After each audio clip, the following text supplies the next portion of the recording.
A grassroots movement happens when a community naturally organizes around a cause that is personally or communally important. They aren't experts in what they're organizing about, but they are advocating for themselves in a situation in which they're at a disadvantage to experts and authority figures. For example, if a community began a grassroots movement petitioning the local government for safer drinking water, it's not because they're scientifically versed in exactly what pollutants are in their water, but because they are being personally affected by the negative effects of unsafe drinking water, and by organizing and voicing their concerns, they can get the attention and support of experts and policymakers.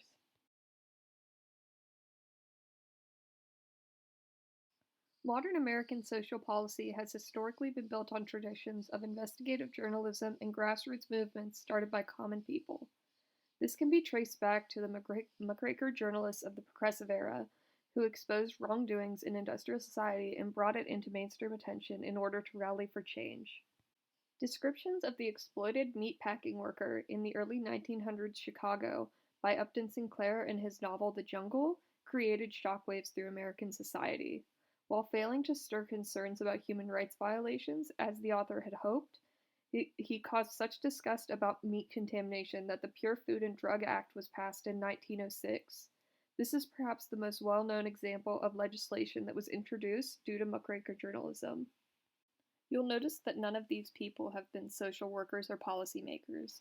As I mentioned, a grassroots movement is not professionally organized, but is built through the earnest efforts of concerned citizens seeking justice and making the truth known.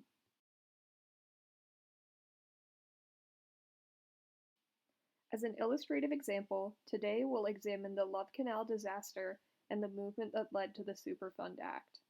The original Love Canal was an incomplete project to connect two sides of the Niagara River with a canal. It was only partially completed before being abandoned and purchased by Hooker Chemical Company for use as a dump site, dumping over 20,000 tons of toxic waste there between 1942 and 1953.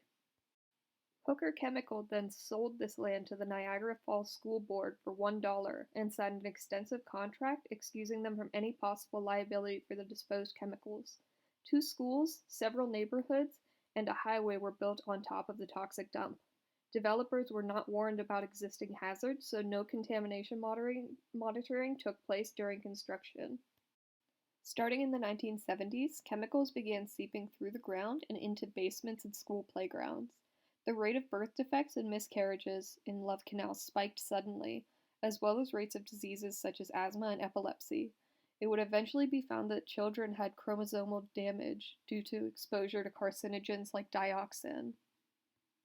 Working-class women living in the area joined local journalists and began documenting incidents of disease and petitioning the local government, demanding funds for cleanup and relocation.